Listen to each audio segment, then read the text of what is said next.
Okay, here we are. This is the first of our 3 last lectures. They are all about sex. And of course, sex in the basic sense is social behavior, right? Mates coming together, at least for the act of copulation. It's required. I guess I should say that in some animals it's not. Believe it or not, corals on the reef, they're stuck in place, right? And they can't just like break off and tumble down the reef and hook up next to another one and copulate.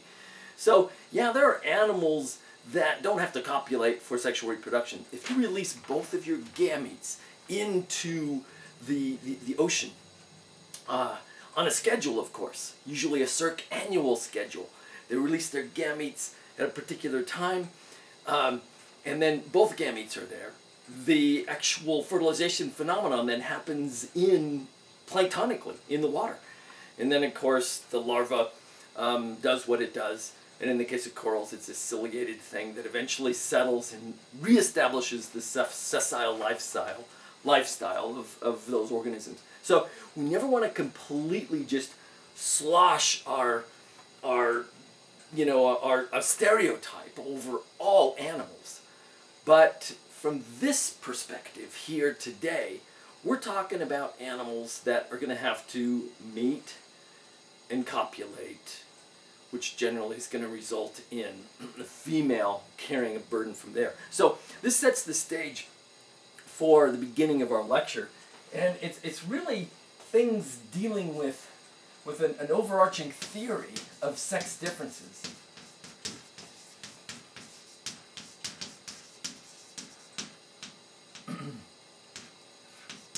So, for most of the animals on the planet, the general idea is that for males, it's going to be a game of quantity. And for females, it's going to be a game of quality. You want to think about the standard kind of stereotypical animal reproduction, and there's going to be reasons why males would be more their fitness would be better served by getting as many of your cheap sperm out there as possible, and for females that you want quality of which genes are actually going to be contributing to your offspring. So let's take a look at this a little bit closer. You think about some striking discrepancies. So Homo, that's us. And if you take a look at one ejaculate can have somewhere in the vicinity of 350 million sperm. Look at this. This is crazy. That's one ejaculate. Of course, you think, how many of those can be done in a single day? Maybe the number tails off if there's multiple ejaculations during a single day for a man, for a Homo sapiens. But that's just staggering. And of course, you pit that versus, so this is what the male does. This is the male's thing. And then the female thing is, okay, let's do this math. It's not a daily thing.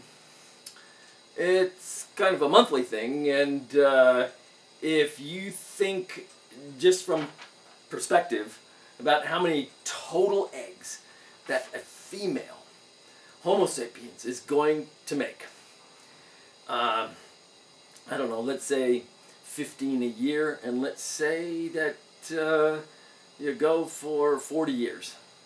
So, I don't know, is that 6,000 gametes total in a reproductive lifespan? That might be a very conservative estimate, but it's going to be a lot closer to the real number than that. So we're talking about a major discrepancy.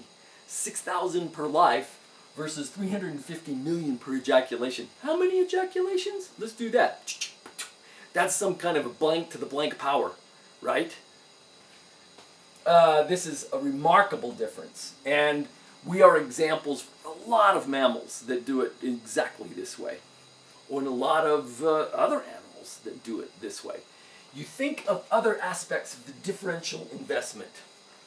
So you think about this, let's kind of put this together in perspective. Actually, I'm going to erase the top of this, and get it going again. Let's actually go all the way. So let's kind of identify some of these differences. Male, female, here's some of the differences. Small gametes, large gametes. You would have lower parental investment. This could be a stereotype. And again, this holds true for an awful lot of these systems. Lower parental investment. Now, this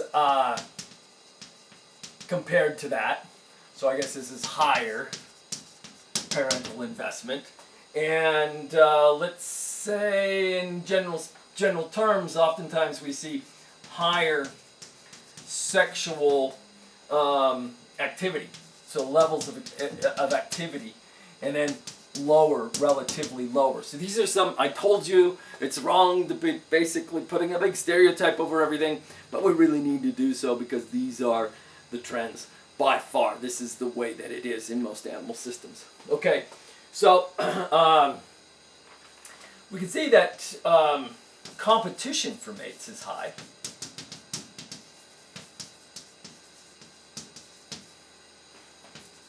Is high, and here it's lower. You think about that. I showed you a little clip of a lek, and you've got those sharp-tailed grouse dancing, spinning, doing their thing, all their beautiful colors. And of course, as I told you, all those males are gathered. The females are going to select usually just one of those guys for most of them. I mean, a few of the other ones get some fitness out of the lekking process, but there's a hot shot that usually wins most of the copulations. And that competition, I mean, that's the boogie show. They look a certain way, they act a certain way, and the females are reading that. So this is Life 101 in many, many, many animal systems. Okay, let's take a closer look. Let's take a closer look at some of the underlinement for this.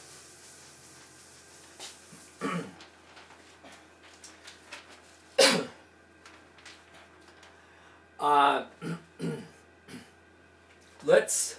I think what I want to do now is actually address the power of sex.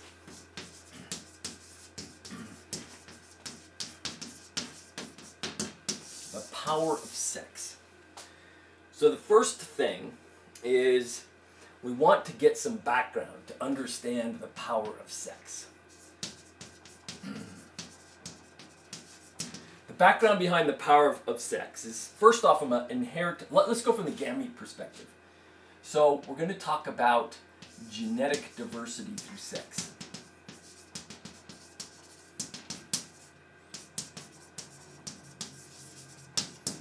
Now, simply put, I want you to do whatever it takes to understand this. I want you must know.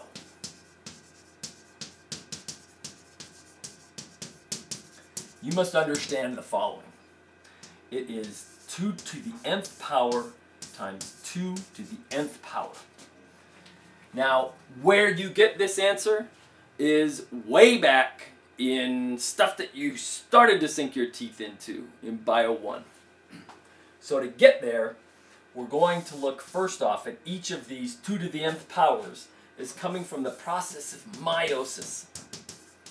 And in meiosis, this represents the independent assortment phenomenon.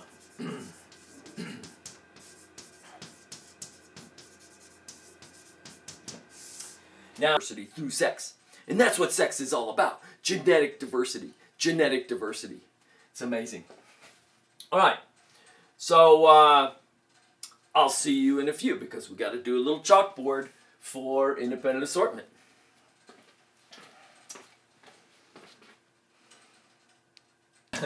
Here we go. So, what we need to do is to take a look at a tetrad. So, imagine this. We're going to look at a tetrad as if it were a coin. Therefore, we can use the probability of coin toss events, which are independent, hence the name independent assortment, to structure our interpretation of the possible outcomes per cell that's undergoing meiosis. So here we have a coin concept. I'm taking a coin. And okay, so maybe this is a quarter. So here's George with his beautiful hair, and doing his thing. It looks like George, kind of. Okay, so there's George. All right, so George Washington, beautiful hairstyle. Dun dun dun. The date, the this, the that. Okay, so there's a coin. That looks like a coin that's turned on its side, correct? So what we'll do with this thing is I will show you that we can view a tetrad as a coin. So this, for heads, is maternal, and then below the coin, we won't be able to see the bottom bits here. So that you can't see, but of course I'll draw a cue that it's underneath there. So now we have a coin that gives us some directionality to a tetrad is an element that actually has two sides, a maternal side and a paternal side. Then what we can do with that is turn our cellular example into a coin toss. So therefore, let's say that we turn this thing on its side, and therefore, now we've got, so there's our head. It's George Washington head. And the way that we've drawn this then is, okay, here is a maternal sitting on top, and then here is, a paternal sitting below. So, again, the dotted lines show. So this one is, the head is maternal, and the tail is head and tail. Head, tail. In this case, the head is Matt, the tail is Pat. Okay, so now we have this concept. I'm going to turn a whole cell into a series of coin tosses. So here it is.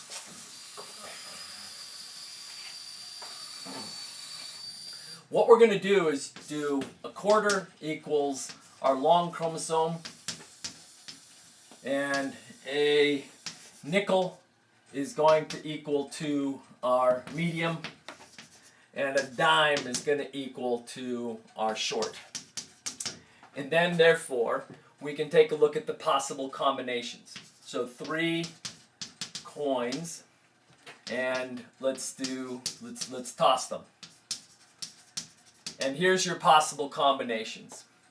So let's take a look at we can simply have this, you guys.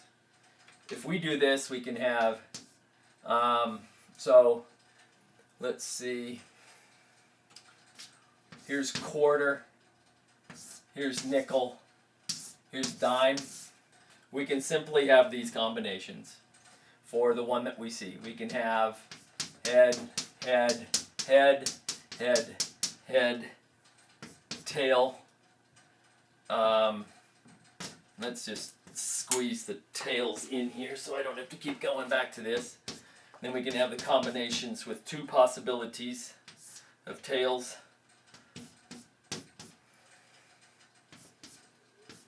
And then finally the last combination is all 3 tails. So these are our possible combinations, you guys. That's it. So we have a total of 8 possible kind of independent assortment combinations. Because you know when we're in meiosis that these guys are going to split apart. The maternal and the paternal tetrads will break apart, and then the duplicated chromosomes go to the opposite poles. So we have 8 possible combinations for this. It gets a little more complicated when you have to start counting n numbers that are greater than that. This one was really easy for us to do because remember that for our example, this was for our example of n equals 3. There's a shortcut for this. For larger n numbers, you can use independent probability. For larger n numbers, you can use the following. This is called probability of independent events. And you can use this formula, x to the n. X is equal to the number of possible outcomes.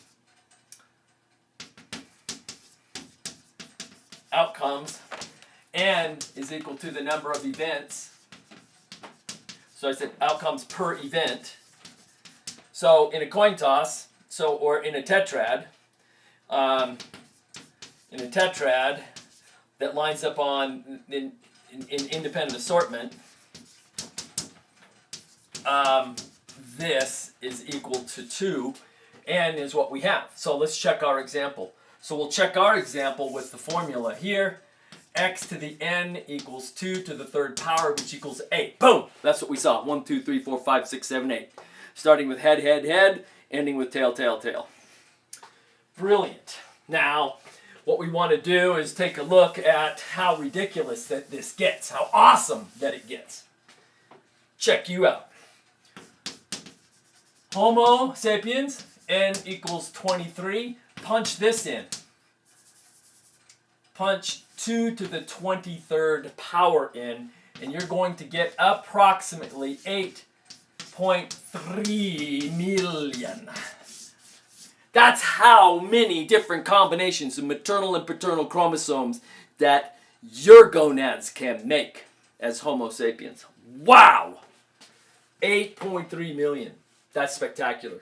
So, underscoring, that's how many, it's kind of, another way to look at it is like this. Every one of your diploid cells, or somatic cells, has 2 complete sets of instructions. Genes are instructions. We have a pink set that we inherited from our mothers. We have a blue set that we inherited from our fathers. And so in each nucleus, you could look at it as a bookshelf. And inside that bookshelf, there are 23 pink books, different sizes. Number 1's the thickest, number 22's the thinnest, and then there's the little weird ones. And then 23 blue books. That's what it is. And here's what happens. In meiosis, the resultant cells have they have any possible combination of one of each of the volumes. You can have a pink one for number 1 and a blue one for number 2, etc., etc. All the possible combinations of making one set of volumes, 23 volumes from 2 sets of volumes that are pink and blue, respectively, 8.3 million. Wow, that is spectacular. That puts goosebumps right down my spine. It's standing right now. It's exciting. Oh, we've got it, man. There's the whole glorious process with, of course, a couple of chalkboard inserts. We have gone in the gonads, or in the sporangia, in the gonads, we've gone through the process of meiosis. We started off here with this beautiful gonad cell, a testis cell, or an ovary cell. And that one was the one that actually entered into meiosis. And here we have prophase 1, prophase 1 early, mid, and late. A complete blow-up. Big stuff happening here, where the duplicated chromosomes condense, they become visible, we can count them. We have 6 because it's a diploid cell and there are 3 types, so 2 times 3 equals 6. Now we've got this in this mid-prophase process, synapsis occurring. Special process. Definitely get this in your brain. Synapsis, where you end up with tetrads. 4 chromatids. Tetra, 4. And then we have this great process of crossing over happening, where tetrads are actually playing this game, not really a game, but tetrads are twisting up on each other, and the longer they are, the more twisted they get, and these precise twist points where crossovers occur are called chiasma. And so we have that happening. And then now we actually see in late prophase that process has already occurred, and of course we call that crossing over. That's another thing. Get in your head. Get in your head. Crossing over. Okay, move now to metaphase 1. Here we have independent assortment. That's the third big huge thing to get in your head. Independent assortment. And look at that. We've shown this. We used a board to show probability. We have great respect for our own factory because we can produce about 8.3 million different combinations, as you recall, of our maternal and paternal chromosomes due to independent assortment alone. Wow. And then we go anaphase 1, telophase 1. By this time, we have an interesting thing that we can see very clearly. These cells that are forming are different from all of these. Because if you look at that nucleus, you see only a total of 3. You see 1 of each type. A little maternal, a medium maternal, and a big paternal. And then the opposite over here. I'm going to say something about that in a minute, but it's huge. Just follow downhill and see that there's nothing but 3 chromosomes all the way down. So there's 3 duplicated chromosomes here. Duplicated chromosomes equal 1 chromosome. A duplicated chromosome equals 1. So we have 3, 3, 3, 3, 3, 3, 3, 3. So we need to actually take to this thing with another color and lay it out. At this particular point, we can't see and count, but we know that if that's what came from that, this is diploid. At this point, 2N. At this point, 2N. At this point, 2N. At this point, 2N. At this point, 2N. At this point in transition, I'll put it in parentheses, this is still 1 cell, no longer a nucleus to characterize, but that cell is diploid. At this point, we change. We cross to the other side. And that side here, 1N. 1N. Each of these are 1Ns. 1N.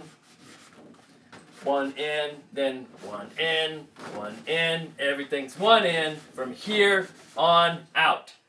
1N, 1N, 1N, and 1N. So let me remind you what we said. Meiosis 1 is reductional division. Squeeze that in somewhere. Watch this process. We are going from diploidy to haploidy. So remember this. Just look at this and say, wow, meiosis 1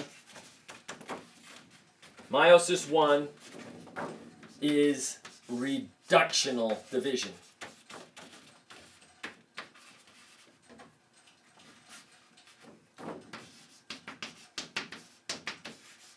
Every time I talk about meiosis, I get really excited because this is the basis of genetic diversity, at least 2 of the most important parts, making the gametes, and then putting random gametes back together is the 3rd part, and it's that diversity that just makes life so extraordinary.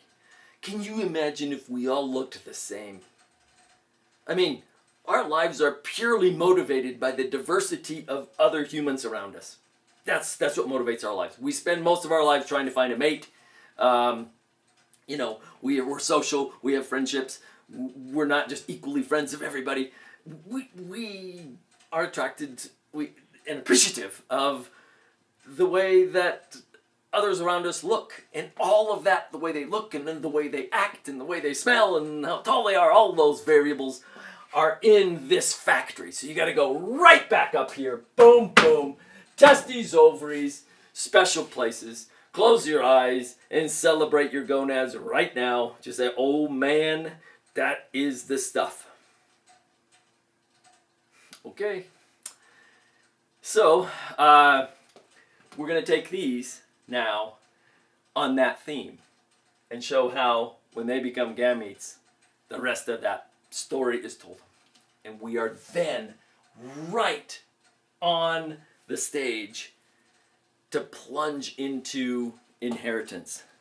We can do crosses once we understand meiosis. And man, that's a fun thing. We're going to have a whole week of it. Starting with Mendel and getting into all sorts of beautiful, fun, problem-solving modes to solve genetics problems. It's fun to be problem solvers. We really haven't been problem solvers for a while. So, see you next week.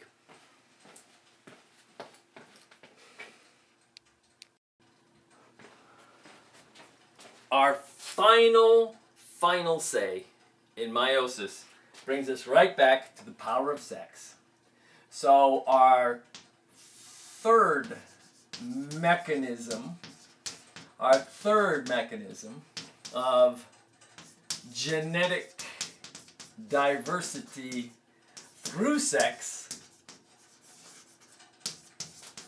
is this process when gametes come together. So here is our sperm. Here is our egg, each haploid, coming together to become the entity known as the 2N zygote. They call this phenomenon a sexual recombination. And the only thing I want to say about the genetic diversity is that without considering crossing over, because it's difficult to consider crossing over because it's not just standard. It happens in different frequencies and in different places, the different chiasma. So without crossover, without crossing over to be considered, if we only therefore look at independent assortment and sexual recombination, so independent assortment plus sex recomb is going to produce this kind of genetic diversity. X to the n times x to the n. If you want to do that for us, it's right over here. Do this for us, Homo sapiens. So 2 to the 23rd times 2 to the 23rd. Punch that number out. You're going to get something like this. Boom, boom, boom. Billions. Boom! You know, the government is sending out checks all over the country, and those things, that the grand total of that broke into the trillions of dollars, like $2 trillion. That's 70 trillion, man. 100,000, 100 million, 100 billion, 70 trillion. 70 trillion. A number we can't even begin to really contemplate. I don't think trillion is that's the only time you can get into trillions is if you start reproducing. Because the chances of you producing a clone in successive pregnancies as the same reproducing couple, not including crossing over, however, the chances of you, due to independent assortment alone, as a reproducing couple, producing clones in successive pregnancies, 1 in 70 trillion. 1 in 70 trillion. That is the power of sex. Now, independent assortment, we've got to do a lot of background to kind of understand that. But basically, you would know that meiosis is a process, first off, that occurs in gamete production in animals, and that's all we care about. Of course, it's spore production in plants, it's spore production in fungi. We don't care about their sex, we care about animal sex. So in meiosis here, we would summarize that great process of 2N. So basically, the gonad cell that's actually going to undergo meiosis is a diploid cell, like all of the other cells of our bodies, except for our gametes. And that thing is going to go through a meiosis 1, and that's going to produce 2 haploid intermediates. And then this will continue on ultimately to produce 4 1N products. I'll put a nice little package around that.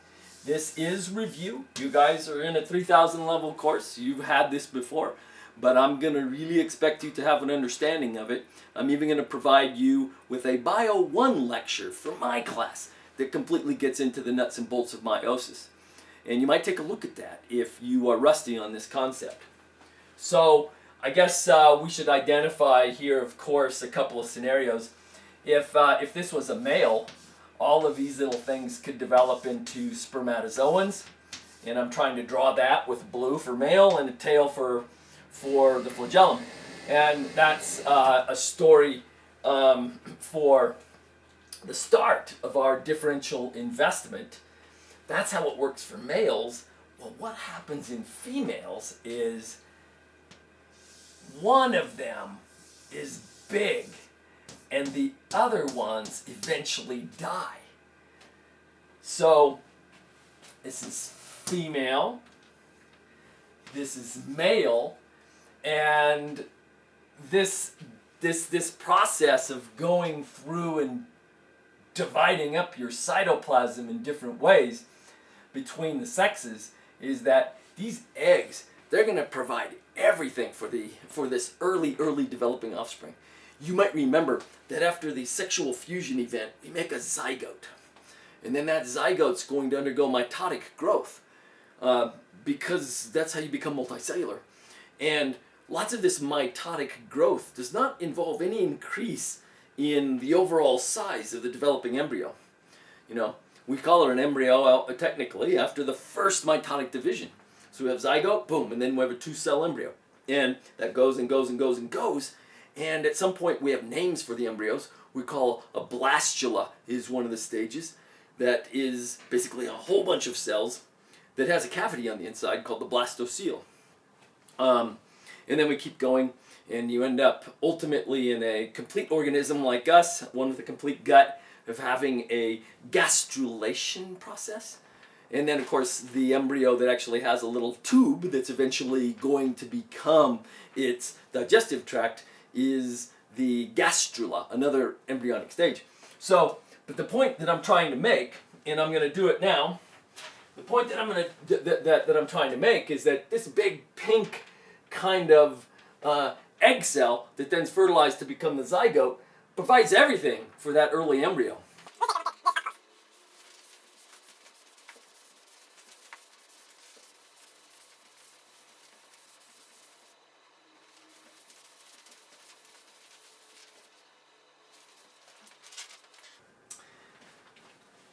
Okay, so then I know I threw a lot in there. Let's throw this. So this was our process. So we basically went. We'll color code diploidy. So we went diploid, and then we ended up with haploidy, and I'm calling it pink. This is meiosis 1 and meiosis 2, and as I mentioned, 3 of these are actually going to degenerate, and that one's going to be big. So that one actually is our cell. And then we're going to have a whole bunch of mitotic. Oh, by the way, now we got to fertilize it. So we're going to take that, and then this tiny little guy here is going to come in. These two are going to come together in the life cycle, and we're going to reestablish our diploidy. So now we have this whole thing. Matter of fact, I'm going to make that red because it really is the contribution of the female. And then, of course, this brownness here is the nucleus that's now 2N. This is diploid. So this is our fertilization event. And then what's going to happen here is lots of mitotic growth will eventually produce, depending on the kind of animal that it is, a hollow ball of cells. And all of these cells actually came from that, and there's a space on the inside. This is that thing that we would call a blastula. And then after more mitosis, every arrowhead being a mitotic event will actually end up with the beautiful thing that actually I think we should draw. Let's see. We'll draw it like this.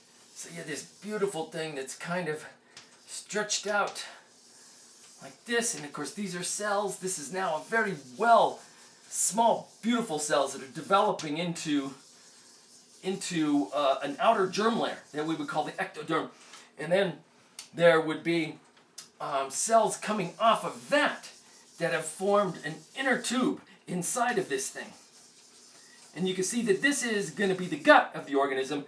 And then a lot of times what you'll see is the cells in the middle, which we always stereotypically identify as mesoderm cells. That's what they're going to be. So animal development and ultimate animal behavior are truly, truly linked. But right now, I'm just making the point that wow, this is a big thing, because most all of this is female. So the point from all of this stuff, is females invest more. And they invest more in their gametes. So more energy, more resources, more time, etc. in their gametes. And they invest more, ultimately, therefore, in the embryo. And then, of course, we continue this beyond. Now this thing is going to grow up and become the new multicellular animal.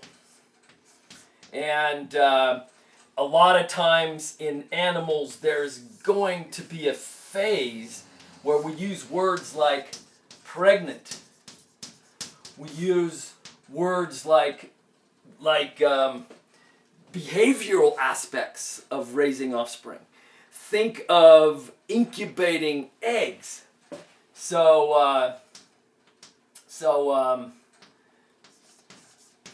Eggs, nests. Now, we do know in the grand scheme that a lot of males do weigh in on this, but by far the balance for nesting support and egg support, very typically across the board in animals, we swing that in favor of females investing a lot more. And you think other things that show up here too is there's risk. Of course, what we have seen is this kind of sexual selection phenomenon, and I haven't defined that term yet. It's coming, but you think about who's more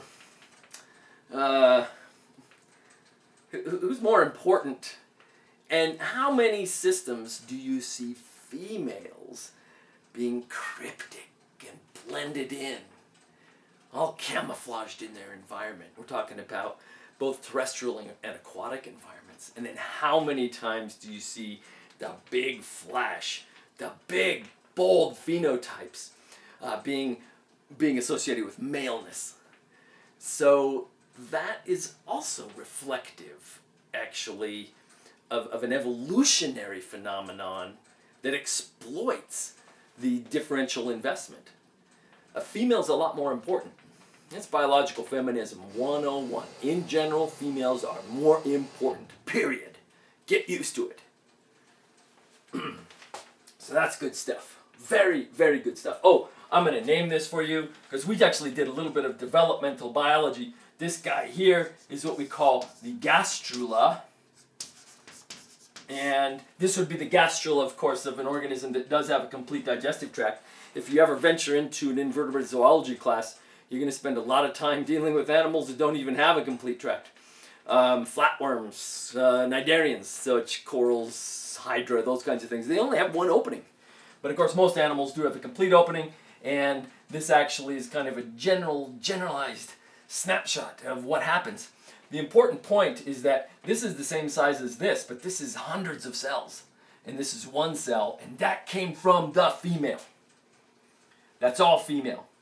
Another thing for some of you kind of supercharged, like love-it-all biologists, is that the mitochondria come from her.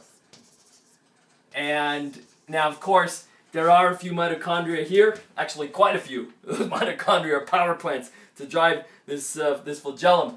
But, and there's always a little bit of rule breaking, but by and large, almost all of the mitochondria are maternally inherited. And the cool thing about that is that mitochondria have their own genome, their own circular chromosomes. This is that endosymbiotic concept of the evolution of eukaryotes, where things like mitochondria and chloroplasts were an apical complex things, in parasites even, that these plasts, so to speak, were endosymbiotic relationships from probably some act of cellular engulfment, like phagocytosis maybe. And the idea here is that, well, one of the cool ideas about this, and you can look this up, is because all of that DNA right there, is female DNA, basically female inherited DNA, through the mitochondrion. You can sequence that entire chromosome and compare these sequences, and basically what you're doing is looking at the big picture of where did Homo sapiens evolve. And that was one of the big applications of molecular biology to this phenomenon. They actually were calling that thing the Eve hypothesis. So that's super exciting stuff as well.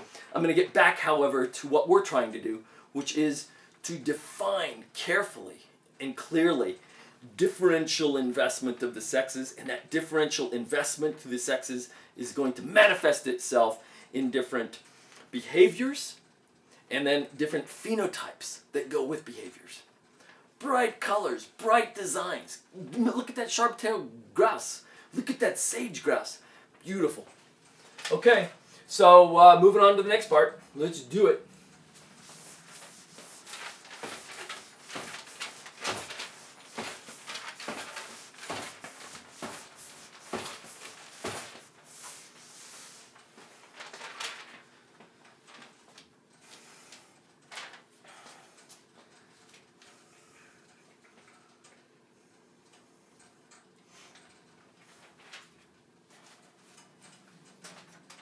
Okay, you've heard me talk about differential investment. We've started to lead in to differences between the animals. We're actually going to use words like strategy. But we have to bring to our attention this phenomenon of sexual selection. And the word selection, that right there, that's evolution. Now, we talked about forms of, briefly, because this is also background information, kind of the stuff you get in earlier classes, but we talked about natural selection. And natural selection, we identified a few types. We talked about a normal kind of bell curve, and then through the course of time, as time progresses, maybe we're selecting against one end and for another end, and this would be a directional selection.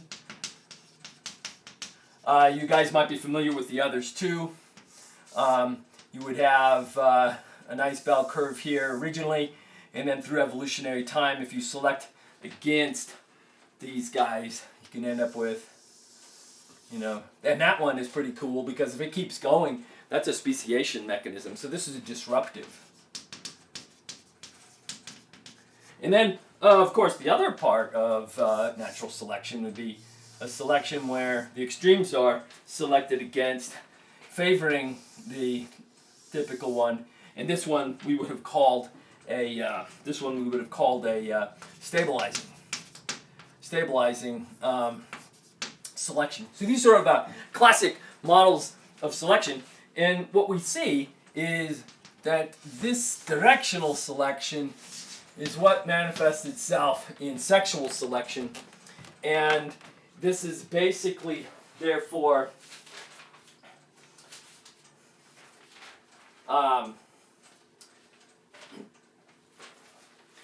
in sexual selection, it's really a pushed selection phenomenon, because what drives sexual selection is the mating process. The idea is that in sexual selection, not all of the individuals in a population will be able to mate, be successful at mating. And there's all sorts of reasons why one end of the spectrum is less successful than the other end of the spectrum. And so we're going to look at some of these reasons. But it is a directional selection. It's actually an extreme form of directional selection. It's fast, depending especially on how frequently the animals or the organisms, but the animals are mating. By the way, sexual selection is not completely an animal thing, but it's most spectacularly an animal thing. So sexual selection is where we're going, but we have to set the stage for this. It works on, like all of this stuff, it works on quantitative traits. So we need to understand this. It works on what we call quantitative traits. Quantitative traits are traits that exhibit subtle gradations in phenotype. So classic examples of Homo sapiens quantitative traits, just like a lot of mammals would be, they aren't on-off switches. We don't have just two kinds of Homo sapiens. We don't have short and tall. We have a whole curve. Things like IQ in humans, height in humans. Do you remember we've come up with 3 kinds of characteristic categories for body type, and it's a continuum. That's the key. We've got endomorphs, mesomorphs, ectomorphs, and but we just don't have 3. You're not just one or the other. You're lying somewhere in this beautiful spectrum. So quantitative traits are things that tend to be continuous, PTs, basically. Of course, there is an extreme at one end and an extreme at the lower end, but there's continuous, incremental kinds of distributions here. They are polygenic. There's no way to get a continuous phenotype with just 2 alleles, in an entire population, which is an on-off switch. You got the dominant and you got the recessive, and that's not happening here because you actually have many loci. One of the models for quantitative traits is that at any given locus that contributes to a trait, you would describe the alleles at that locus of being active or inactive. Like every active allele that you have would contribute an increment of that phenotype. And that's a pretty good model. Of course, we'll learn a lot more as science keeps pushing, man, hammering down on molecular biology. So polygenic means many loci, and quantitative traits are always polygenic. So that's what we have. I guess I should mention that model. A model is basically active or inactive alleles at a locus, at any given locus of those loci. And so the model is basically the tallest would have the largest number of all the hundreds, thousands of alleles, the largest proportion of active alleles, and then the shortest, if you're using height, would have the lowest number of active alleles. Of course, that's probably it's certainly an oversimplification, but it's a really good way to engage in it. Quantitative traits, think about the quantitative traits that you may be interested in as an individual of sexual maturity that's finding a mate, There's not just simple things to to select. There's all sorts of things. Pick a phenotype, you know. Let's make it simple and innocent. What about noses? Are you just widely accepting any kind of nose for your future mate, or do you have kind of a nose tolerance window? Oh yeah, I'll take that kind of nose, and you know, you can have a little bit of this, a little bit of that, but I don't want anything to do with that kind of nose.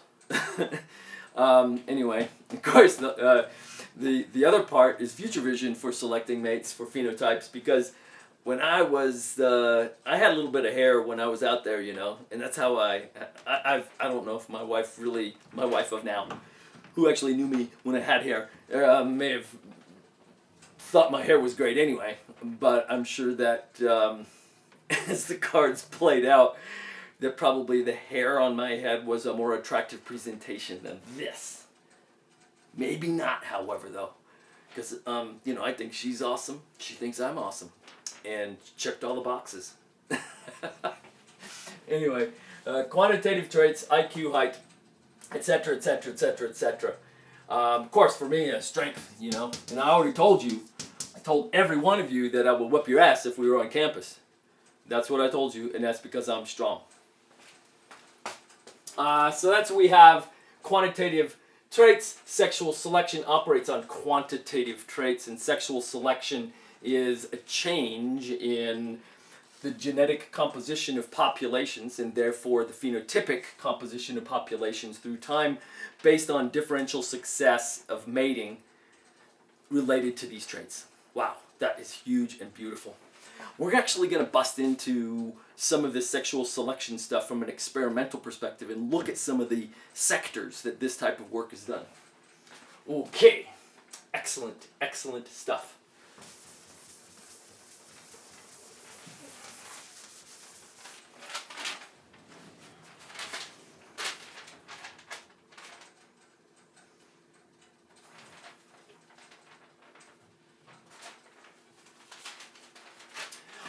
Our first division of sexual selection is are we dealing with intrasexual selection, or are we dealing with intersexual selection?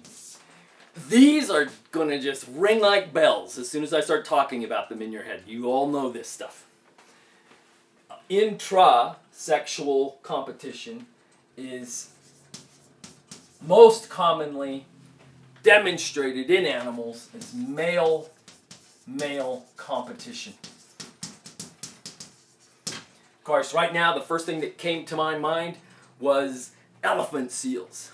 And big, massive males, 6 times larger than their females, rearing back and lunging into each other with these dagger-like canines. Of course, they're all blubbery. They're not really hurting each other.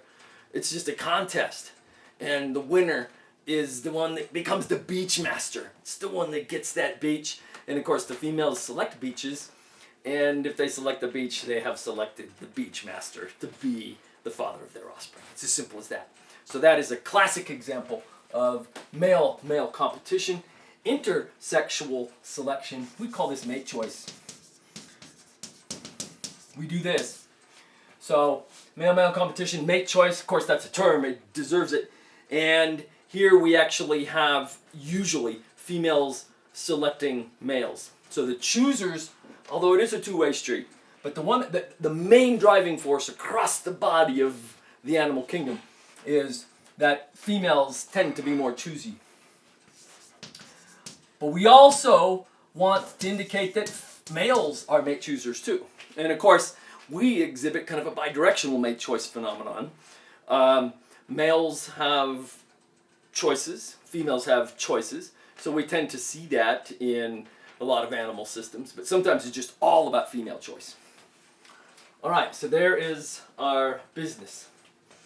Let's talk about some of these things that happen in intersexual selection that might be endowments to win.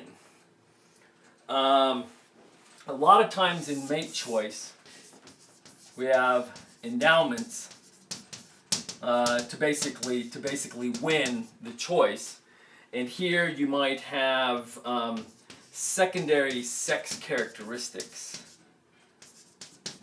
You can have a plumage. You can have colors.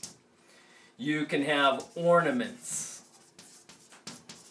You can have very flashy courtship displays. And we would define courtship as stereotypic pre-copulatory behavior. We need to throw that in. Stereotypic pre-copulatory behavior. That's what courtship is. Singing. Singing is a huge thing, or vocalizing. So all of these things and more, etc. For endowments to win here. Endowments to win here could be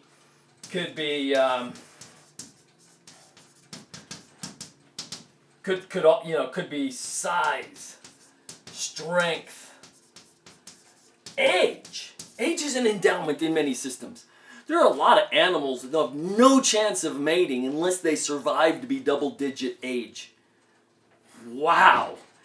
And that's a game, because at the very beginning, you had in a given year, in a given population, there are X number of males, and then they die off through time because life in the wild is tough, and if you survive, that age, which might also be manifest in size and strength, perhaps knowledge, animals, experience, you become the one that wins. So size, strength, age, and I think we can go etc. on here. So we have fundamental differences between intrasexual selection and intersexual selection. This is between the sexes, this is within the sexes. All right. What I'm going to do is remind you that all of these things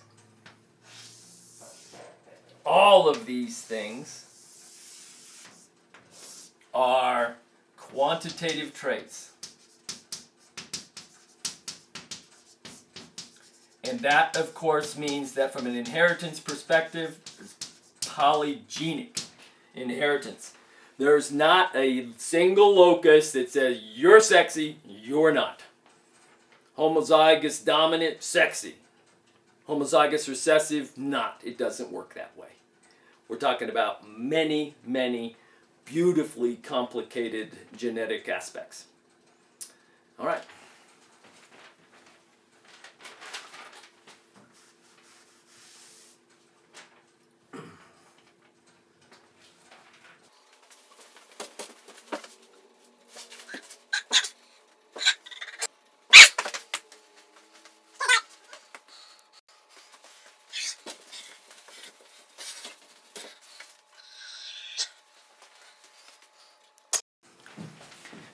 So what we're going to do now is kind of tap back into science, the science of this. We're going to look at the evolution of mate choice. So we're now staying over in mate choice land. And what we're going to do is look at some models. And the models, of course, are pretty cool. There's some great stuff here. The first one for the evolution of mate choice is what we call the direct benefits model.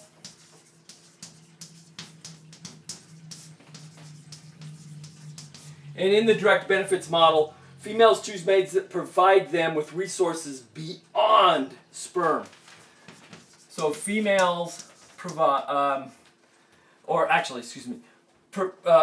choose mates, choose males that provide them with resources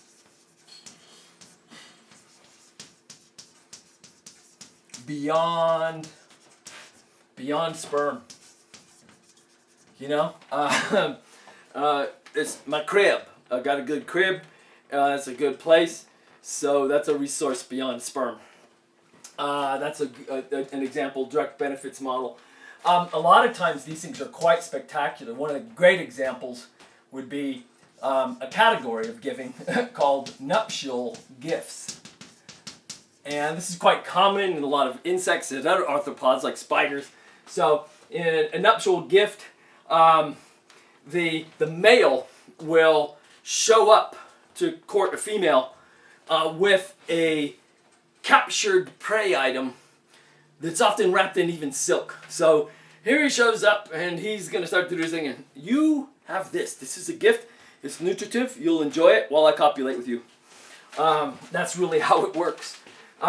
Scorpion flies are great nuptial gift givers. And the study in scorpion flies shows that the size of the gift, which is always a food item, the size of the gift that the male presents is directly related to copulation time.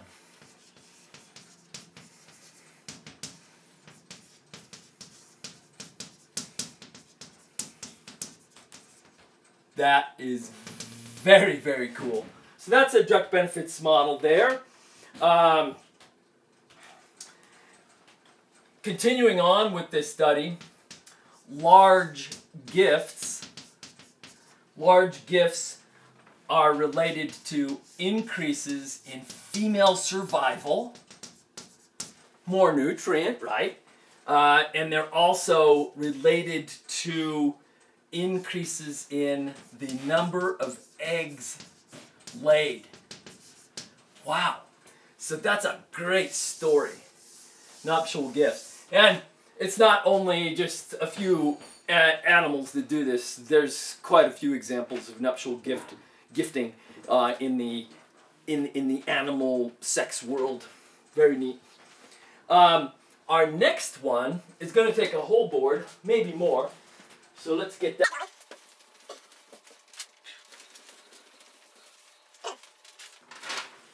And this one is called the Good Genes model.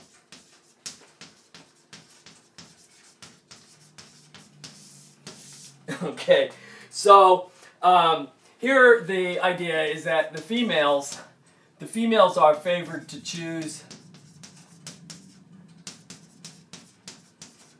males with good genes.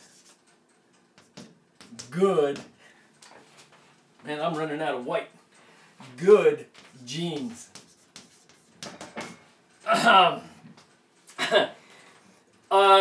Good genes could be manifest. Of course, again, we're talking polygenic here. Polygenic inheritance, and therefore we're talking about complicated traits. Examples of traits associated with good genes.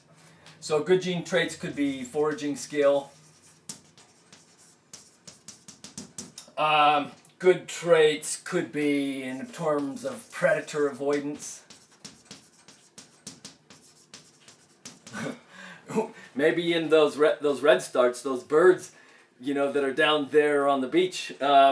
Maybe, who knows? Maybe there's a female that's spying some guy that always stays in the crowd, doesn't get out there on the edge where the predators can come in. And then when they end up back in the northern hemisphere, that's my guy. Who knows?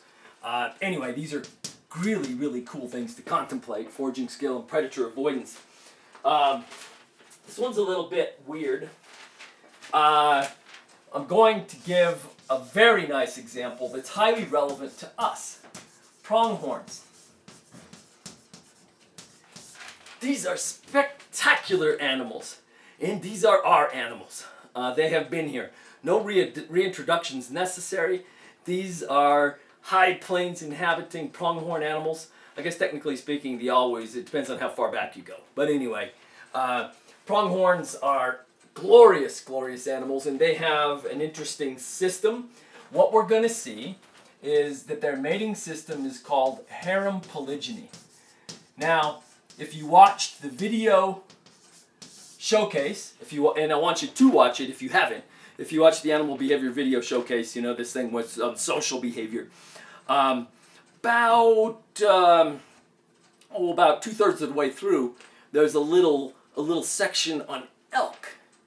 And elk also exhibit harem polygyny. and it's described a little bit there. But basically, you were talking about, a system where one male emerges as the male that mates with all of the females in his harem. That's how it works. That's how pronghorns do it. So let's take a look at these. The interesting thing about this is the mate choice piece.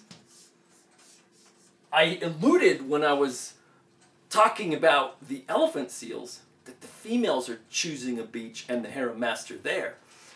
So that's choice. So I guess that we should see here that the females of the pronghorns are going to visit different males,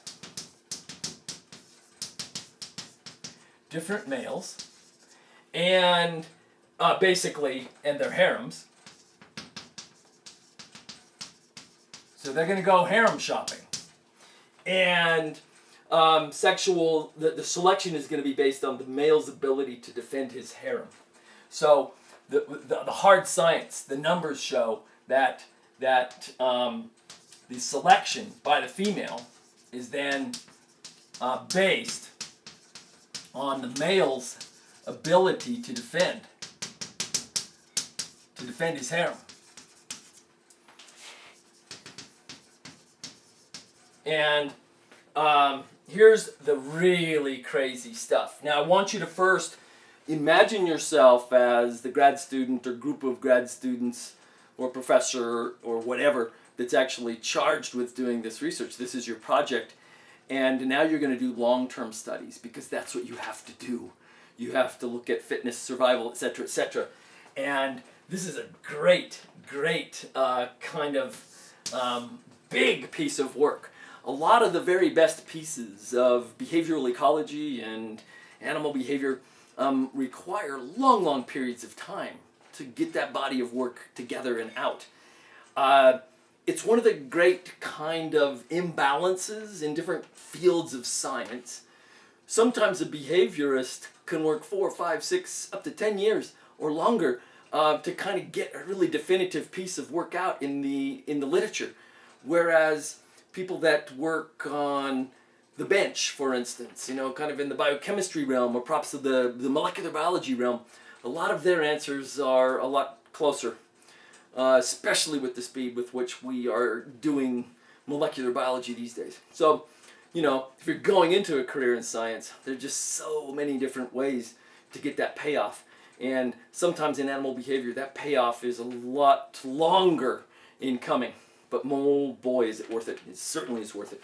So let's get into the data here that would have taken long. So over time, my point, over time, here's what they're going to find out.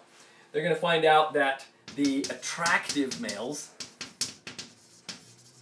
so these are the ones with the bigger harems, these guys right here, which would be basically the males that have the ones that have a better ability or demonstrate a better ability of defending. The attractive males over time are going to sire more offspring. That makes sense, bigger harems. And then the long-term study is what these offspring do. This is the crazy part. So you follow these offspring over time, and they have higher survival rates.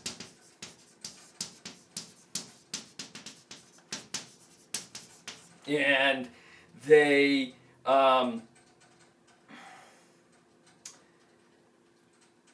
well, I guess that's all I'll leave. So these guys survive longer, and therefore, but I hope that what you're seeing here is, wow, this is kind of pushed to the right kind of a phenomenon. If these guys have higher survival rates, their chances of being fathers or mothers are better. On down the line, this is a big, beautiful system, and it's driven by behavior. That's exciting. Now, there's another. I want to ask you a question right now. So here you sit, looking at this screen, hearing this lecture, writing notes. Do you have the ability to identify in others their genetic quality? can you identify good genes, especially in a potential mate? Of course, I thought that I could. I gotta be quiet on this one because she's upstairs. She might hear me. But this is weird. But man, oh man, when I met my future wife, Diane, just all these boxes were ticked. And, you know, when you study so much science and you know so much science, you know, you can't help but think about, oh, wow, does this person have the not only the short game, the game here and now, but does this person have the long game? You know, because we're these lifelong mated pairs, this monogamy. We live to be a long, you know, we live long, right? And there's so many different outcomes, and there's so many different curveballs that kind of come in. And man, so that perverted part of my brain was saying, oh yeah, gosh, she's got this incredible skeleton, and she's got all these strapping muscles. She's just an athlete. And I thought, oh my, that's good. Click, click, click, click, click. Eyes were dark as the night, soul was not brave, and I knew left up to me, your life I could save. I looked at you, heart was on my sleeve. Lonesome highway, lonesome me.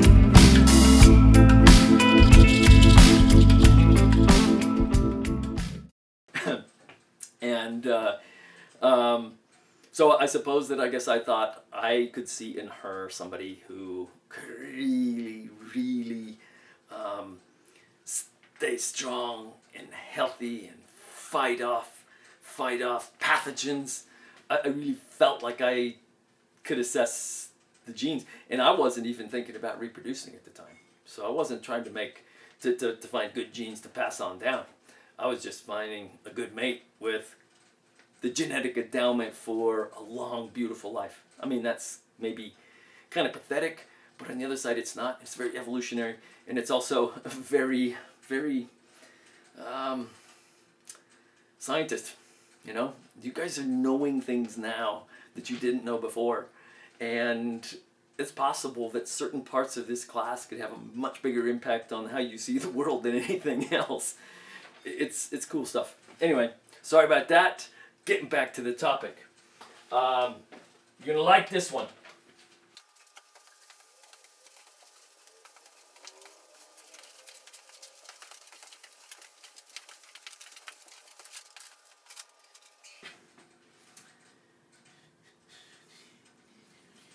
So, good genes continued.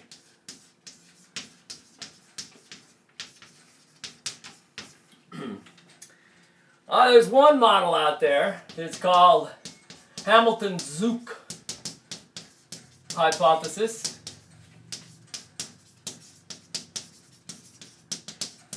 And this one here has to deal with parasite resistance.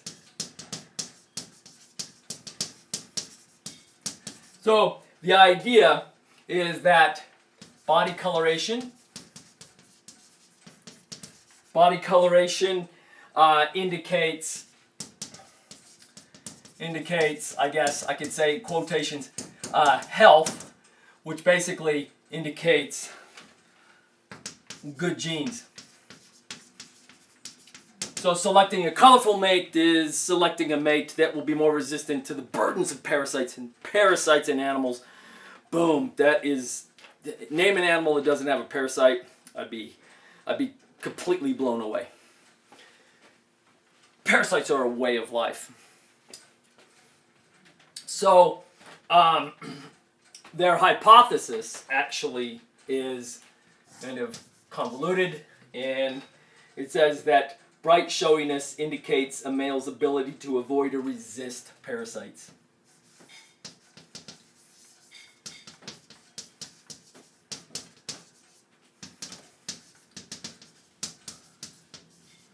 Indicates a male's ability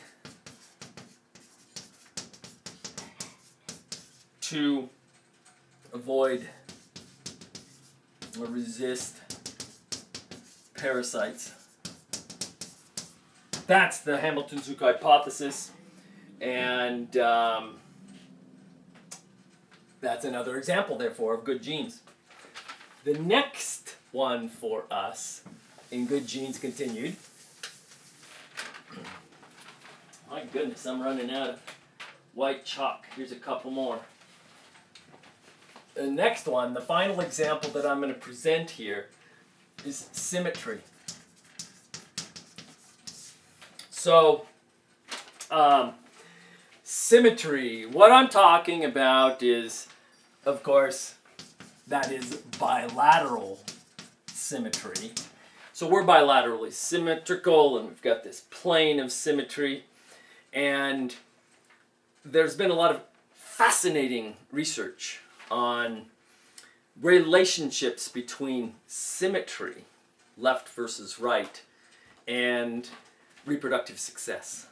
It's fantastic stuff, and we're going to spend a little bit of time on it, and I'm going to expose my own symmetry to you through some photographic manipulations. You're going to get a kick out of this. So here's this symmetry idea. It indicates, the hypothesis is that it indicates what we call developmental stability.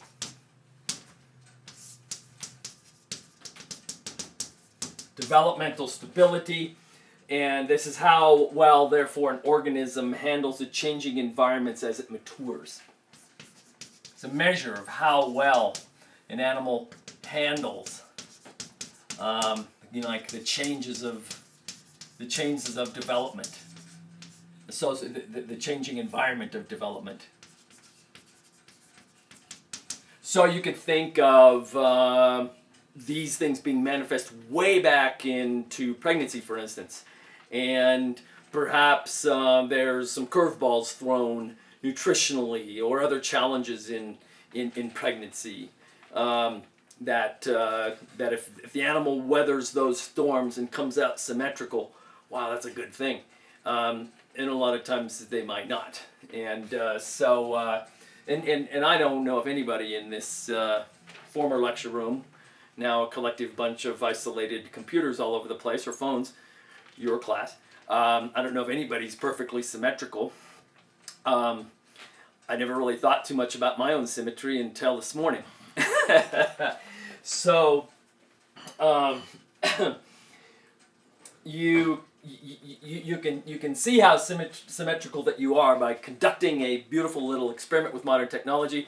So I found great lighting, like the lighting that's above my chalkboard here, the best that I could find, and I took a straight-on picture, just looking into the camera, just straight face, nothing fancy, and then I went to Photoshop, and I have the original picture, which is, kind of the me, and then I took my right side and duplicated my right side and flipped it horizontally and made a right side Hancock, and then I took my left side and I made a picture with the same technique of left side Hancock, and man, of course, so that's bizarre. So you see, here's the guy that's in the middle. That's the normal Hancock, and I didn't know I was very asymmetrical looking at that picture. It's kind of hard to completely assess this, but if you take a look at what I got going on there, you see that left eye is a little bit lazy. It's not as open as the right eye. There's even this kind of little possible downturn in the left side of my mouth compared to the right side. Not much. I got an ear that sticks out more than the other. So we got all this great stuff with these pictures. And then, of course, I make the right side Hancock and the left side Hancock. And right side Hancock is just this beautiful symmetrical guy. He's a guy you want to hang out with. Left side Hancock's the guy that's going to whoop your ass. I'm serious. Left side Hancock is going to whoop your ass. You don't want to meet him. Look at him. Look at him. You can't even trust him. So, anyway, that's an interesting experiment. I should challenge you guys to do your own right side, left side technology. The key is to get a good, straight, evenly illuminated picture for the beginning and then have a go. Anyway, here's the deal. I'm clearly not symmetrical. But remember, quantitative phenomena from the genetic basis, developmental phenomena, which reflects genetics as well. I think on the scale of symmetry in humans, I'm on the right side of the bell curve. Because, man, when I look around, I see a lot of asymmetry that's more extreme than mine. Maybe I'm in the middle. Maybe I'm just an average guy in all regards. But whatever the case is, I am, to a degree, both symmetrical and asymmetrical because I live somewhere on a continuum. It's cool stuff. Now, let's see what this means in terms of communication and behavior. So, we're going to look at a study.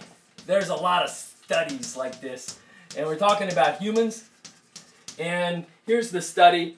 We're going to take a cohort of ovulating females, young females. Ovulating females. So this is a college-age cohort. And basically, they're going to... we have 41 of them. N equals 41 in this particular. And what we're going to do is we're going to present these to t-shirts. So these 41, we're going to actually take males of varying symmetry.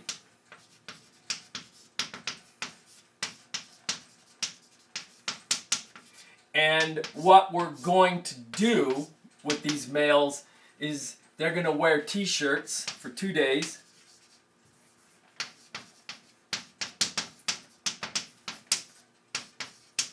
For 2 days. And then we're going to take these t-shirts. So this is just a t-shirt. And these females are going to make a choice. So these females will choose. And in the preference, there's a clear and significant preference. A significant preference by choosing ovulating females for the t-shirts.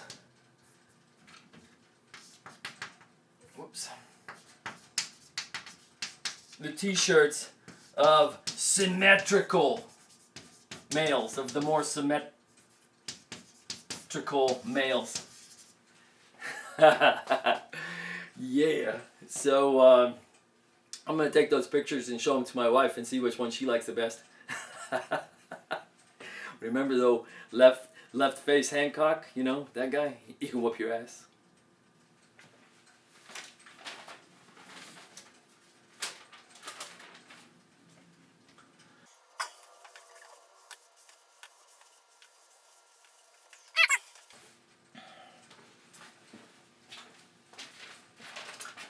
Our last bit for today's lecture here is our third example of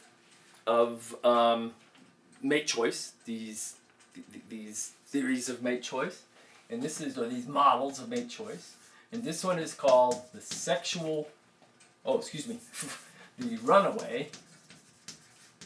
runaway sexual selection model. Runaway sexual selection model is AKA, also known as the sexy son hypothesis. Okay, so here's the idea. We're talking about evolutionary time here. So, over evolutionary time, there is kind of in this population, a slight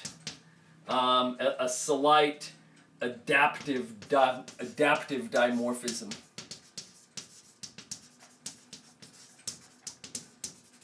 Adaptive dimorphism, and this particular adaptive dimorphism is going to, it's adaptive, it's dimorphism, of course, it is genetic.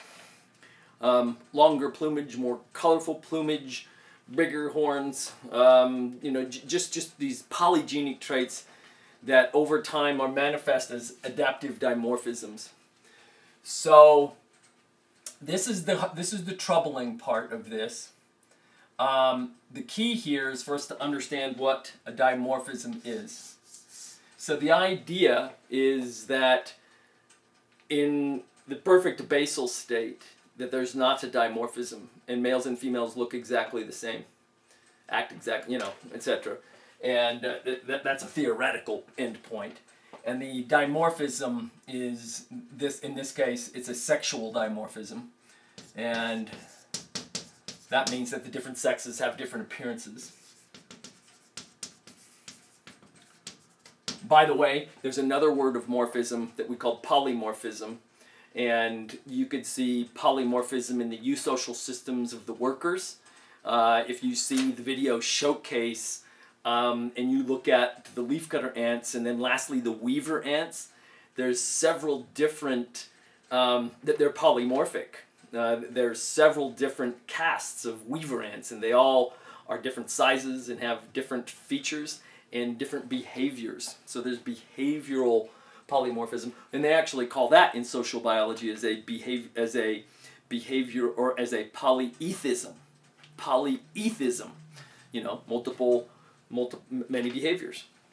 So now we're back to this concept. So I guess I've ground in this concept of morphisms. And what we're going to do here is talk about a sexual dimorphism that emerges, and it's adaptive, and therefore, through time, certain individuals that have this, the more, on one end of the dimorphism have a higher fitness than those on the middle and lower. And so therefore we actually see the directional phenomenon of, through time, this is happening. So we started off here, here's where the dimorphism lives, and it doesn't live over here, and then through the course of time we're ending up with this directional phenomenon. And the idea is that for females to choose these, so if females choose these dimorphisms, they're going to get a triple benefit. And that triple benefit is going to be, firstly, they're going to benefit from the adaptiveness of the dimorphism. They're going to benefit by their sons are going to be more attractive to females. And that's the one that I really want. That's the namesake here.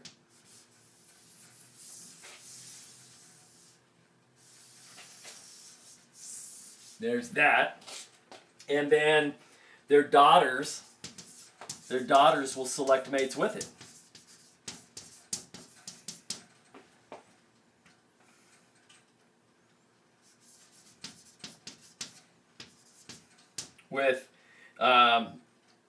With the trait, the trait or traits, what we're talking about.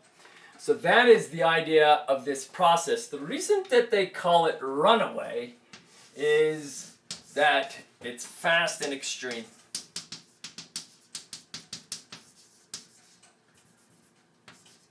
It's fast and extreme. I want you to think about this for a minute.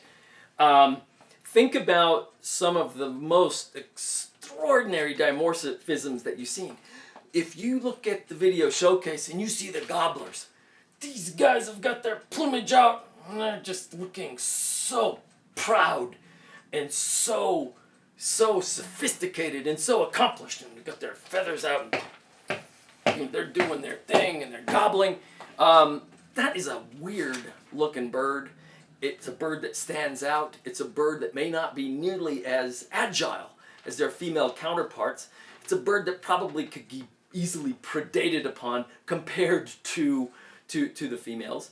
I remember seeing similar things, proud as a peacock, puts your plumage up, and the peahens are much more cryptic. They look vastly different from each other. And a female, so a peahen, she can fly up pretty well. She can pretty quickly get to some pretty high branches and kind of weather the storm of a predator on the ground. And you know, when when the peacock has to try to take flight and catch a branch to evade predation perhaps, or to get out of the way of something, I mean, it's like those gigantic military planes that are carrying tanks to the battlefield. They need, you know, they need runways that are over a mile in length just to get off the ground. You know, they're trying to get off the ground, but they're carrying so much plumage. And of course, they're also just stand out. You know, they're so bright and so colorful. So we have all these interesting ideas here. Very neat stuff. Beautiful story. What we will do from this point on, the entirety of next week, is we will lay out the different kinds of mating systems and show flashy, beautiful examples of everything that I can find. To get a better understanding of really just the power of sex and how much social biology, of the sociality of animals, is really just tied up in finding the right mate. It's some of the very best stuff in animal behavior. So until then, do all the stuff that you do, and I hope that you've enjoyed this lecture. And if you didn't, I'll whoop your ass.